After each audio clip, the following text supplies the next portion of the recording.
Hello, everyone. Welcome to the Newsbrowse News broadcast. According to NBC News, the Pentagon has updated its list of Chinese military companies, adding several prominent non-state-owned businesses. Among the newly sanctioned companies are technology giant Alibaba, electric vehicle manufacturer BYD, and search engine giant Baidu, as well as robotics company Unitree. Being placed on this list bars these entities from securing U.S. defense contracts. The list, created in 2021 under a congressional mandate, now includes 188 Chinese entities, up from approximately 130 last year.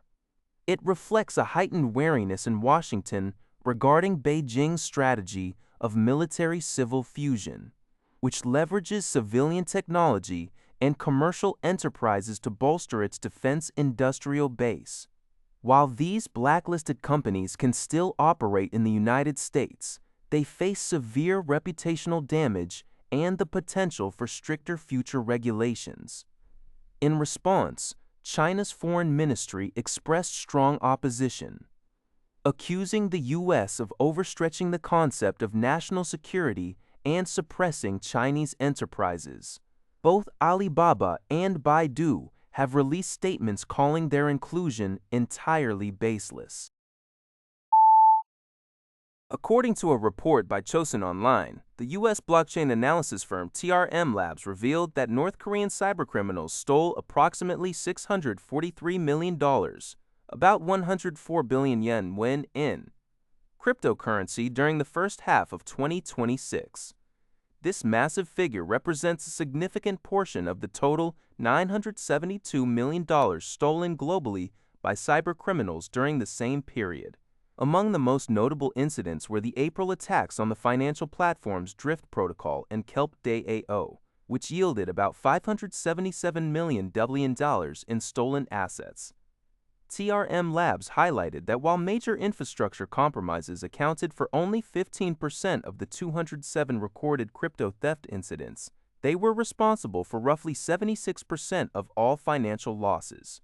Although the cumulative amount stolen by North Korea in the first half of this year decreased compared to the same period last year, which saw an exceptional $1.5 billion heist from Bybit, the report emphasizes that North Korean cybercriminals remain by far the world's most dominant perpetrators of cryptocurrency theft.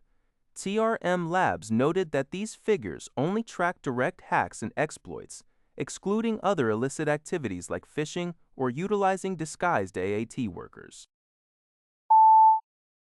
According to a flash report from Sinwanet, former U.S. President Donald Trump has criticized the current state of the United States' relationship with NATO. Trump stated that it is ridiculous for the U.S.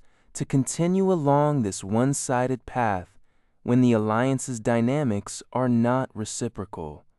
His remarks highlight his ongoing skepticism and criticism regarding the shared responsibilities and financial contributions of NATO member states.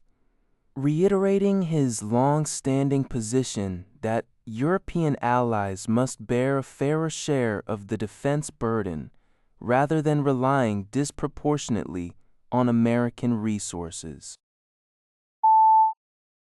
CNBC reported that Kuaishou Technology shares jumped nearly 7% in early Hong Kong trading on Friday following the announcement of a massive $2.79 billion 19 billion yuan capital injection into its generative AI video subsidiary, Kling AI.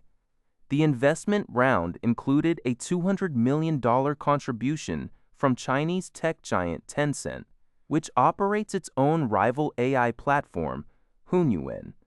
Kuaishou's stake in the subsidiary will be diluted to 68% following the transaction, which also drew participation from 21 independent investors.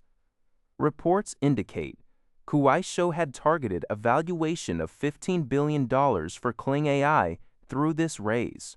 Launched in June 2024, Kling AI has rapidly expanded to serve over 60 million creators globally, ramping up competition in the AI video generator space.